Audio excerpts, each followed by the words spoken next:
مع الله في لألآت النجوم وحبك الغيوم وضوء القمر. نحمده ونصلي على رسوله الكريم. اما بعد، بسم اللہ الرحمن الرحیم. معزز خواتین و حضرات، السلام علیکم ورحمۃ اللہ وبرکاتہ. میں آپ کی خدمت میں حاضر ہوں پروگرام سنہری باتوں کے ساتھ. آج کی مجلس میں آپ کے سامنے عوام الناس میں ایک پھیلی ہوئی غلط بات، ایک غلط قصہ، اس کے متعلق عرض کروں گا کہ یہ واقعہ صحیح کس طرح ہے. لوگوں میں عام طور پر یہ واقعہ مشہور ہے کہ اللہ رب العزت کے دربار میں سیدنا موسیٰ علیہ السلام نے عرض کی کہ اللہ، کائنات کا نظام آپ مجھے دے دیں، میں چلانا چاہتا ہوں. اللہ رب العزت کی ذات نے فرمایا موسیٰ تو نہیں چلا سکتا. دوبارہ اصرار کیا، 3 بار اصرار کیا. آخر اللہ رب العزت کی ذات نے فرمایا کہ موسیٰ 2 گلاس پانی کے اپنے ہاتھ میں اٹھا کے کھڑے ہو جاؤ.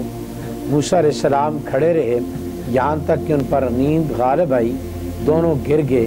فرمایا موسیٰ، آپ 2 گلاس نہیں سنبھال سکے تو پوری کائنات کا نظام کیسے سنبھال سکو گے؟ یاد رکھو، یہ واقعہ اس طرح نہیں ہے. یہ واقعہ اس طرح ہے کہ بنی اسرائیل نے سیدنا موسیٰ علیہ السلام سے پوچھا کیا آپ کے رب سوتے ہیں؟ تو حضرت موسیٰ علیہ السلام نے فرمایا بنی اسرائیل سے کہ اللہ سے ڈرو. اللہ رب العزت کی ذات کو لا تأخذہ سنۃ ولا نوم، اللہ کو نہ نیند آتی ہے اور نہ اونگ آتی ہے.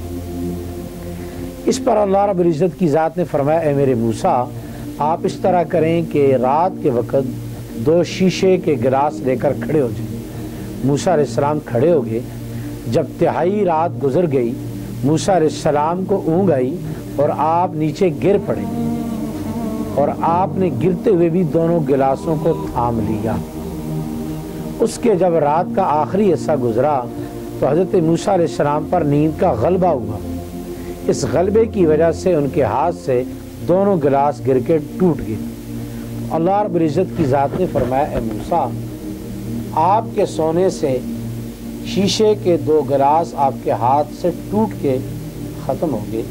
اگر میں رب ہو کے سو جاؤں گا یا مجھے اونگ آ جائے گی تو کائنات کا سارا نظام ختم ہو جائے گا.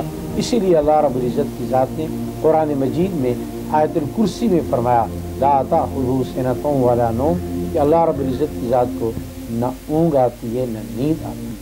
اللہ رب العزت کی ذات ان تمام چیزوں سے پاک ہے. اللہ رب العزت کی ذات ہم سب کو اپنی ذات کا صحیح یقین نصیب فرمائے. السلام علیکم ورحمۃ اللہ وبرکاتہ.